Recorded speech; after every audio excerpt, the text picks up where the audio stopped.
खुंग्रिं नारेंगुरी गामियाव गोदानै बाथौ मन्दिर बेखेवदों। चिरां जिल्लानि सिङाव थानाय खुंग्रिं नारेंगुरी गामिनि बाथौ सिबियारि रायजो राजाफ्रा गोदानै बाथौ मन्दिर बेखेवदों।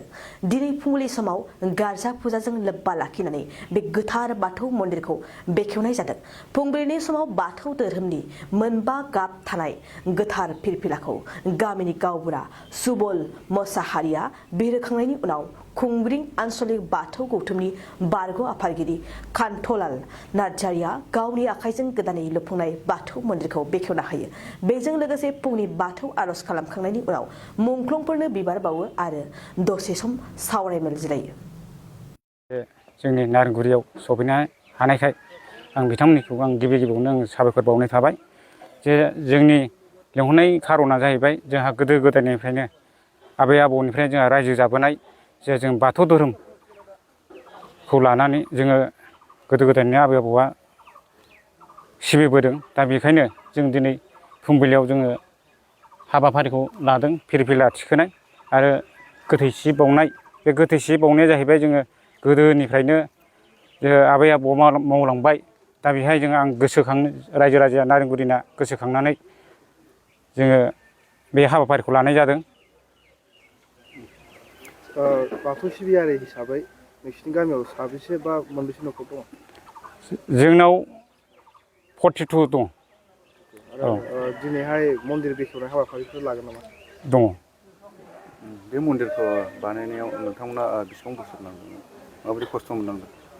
बे जों मन्दिरखौ बानायनायाथ' बुहुद जों खस्थ' नांबाय। रायजो राजानो जोङो थाइसे थाइनै जोङो मोदायनि फुजा होनायाव जोङो मोनसे फैसा एसे एनै फान्ड दङ।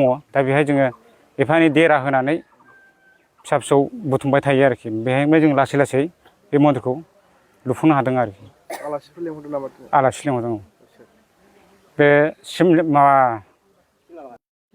जोङो लेंहरनो हादों। बे सान्थिपुर बिटिसिनि बारग' लफेन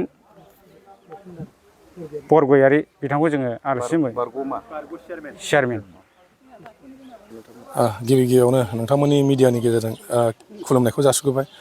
दिनैहाय जोंहा फुंबिलि हिसाबै जोंहा गिबि गिबियावनो फिरफिला बिरहोनाय हाबाफारि आरो मुंख्लंफोरनो बिबार बावनाय हाबाफारि आरो बिनि उनाव जोंहा थानसालि बेखेवनाय हाबाफारि दङ। आरो बिनि उनाव गेवलां मेल जागोन जोंहा बाथौ धोरोमनि सायावनो। आरो बेहायनो जोंहा आलासि हिसाबै नुजाफैगोन जोंनिनो बाथौ थानसालिखौ जोंहा बेखेवफैगोन जोंनिनो खुंग्रिं बियाब दुलाराय बाथौ गौथुमनि मानगोनां बारग' आफादगिरि श्री कान्थलाल नार्जारि बिथां। आरो जोंहा गेवलां मेल हिसाबै जोंहा बाहागो लाफैगोन जोंनिनो खुंग्रिं बियाब बाथौ गौथुमनिनो गाहाय नेहाथारि बारग' गाहाय नेहाथारि मुस्रि अमर सिं बसुमतारी। आरो बे हाबाफारियावनो गाहाय आलासि हिसाबै बाहागो लाफैगोन जोंनिनो चिरां जिल्ला दुलाराय बर' फरायसा आफादनि बारग' लोगो आफादगिरि बिथां लफेन बरगयारि। आरो बे हाबाफारियावनो बाहागो लाफैबावगोन जोंनिनो जर'खा हिसाबै बिथां जोंनिनो खुंग्रिं बियाब दुलाराय बाथौ गौथुमनिनो सासे नेहाथारि नेरसोन औवारि। दा बिथांमोना बे हाबाफारियाव बाहागो लाफैगोन। बेनिखायनो साफ्रोमबो नायगिरि नोंथांमोनखौ आं खावलायगोन जाहाथे नैबेहाय जोंनि जानो गोनां हाबाफारियाव बाहागो लाफैनानै जोंनि जानो गोनां गेवलां मेल बे हाबाफारियाव बाहागो लाफैयो। नोंथांमोन बेवहाय धोरोमनि फिरफिला बिरहोदों। बेवहाय गोजा गोथां बेबायदि गाबफोरखौ जोङो नुनो मोन्दों। बिनि मिनिंखौ नोंथाङा एसे फंनैसो बेवहाय जोङो गिबि जोंहा जाहैबाय गोजा गाब। गिबियावनो गोजा गाब गोजौसिनाव। दा बेवहाय जाहैबाय जोङो सोरां एबा सानखौ बुंनाय जायो गोजा गाबाव। ओमफ्राय बिनि उनाव गाहायाव दङ जाहैबाय जोंहा गोथां एबा अख्रां गाब। मानसिनि गोसोआ जेब्लाबो गुवार जायो। दा बेफोर ओंथिखौ फोरमायो। आरो बिनि गाहायाव दङ जाहैबाय गुफुर। गुफुरा जाहैबाय मोनसे गोथार एबा निस्थार बेखौ फोरमायनाय जायो। आरो बिनि उनाव गाहायाव दङ जाहैबाय जोंहा गोमो मंगलियान। थारमाने जोंनि बर' हारिया मोनसे मंगलियान हारि। दा बेखौ बुजायदों बेवहाय। आरो जोंहा लाइगां बेयो लाइगां गाहायाव दङ। बेवहाय जाहैबाय जोंनि मिथिंगा सोरगिदिं मिथिंगानि गाबा लाइगां। बिनि थाखायनो बेहाय फोरमायनाय जादों आरोखि। नोंथाङा सानाय सुनाय बेरामनि जेंनायाव गोग्लैदों नामा? जुदि नोंथाङा सानाय सुनाय दंब्ला जिंगा सिनांगौ गैया। चिरां जिल्लानि बेंटल गेट साफागुरियाव दायो एसआइ निउर' थेरापि सेन्टार दंसै। बे थेरापि सेन्टाराव नोंथाङा गोरलैयैनो देहानि सानाय सुनायखौ फाहामथाय लानो हागोन। बे आथिं सानायानो जाग्रोदों, ओमफ्राय जानाया एसे सिगांनिफ्रायनो जाखादों, ओमफ्राय बिदिनो गुबुन गुबुन मुलि जाबाबायदों, ओमफ्राय हामाखै।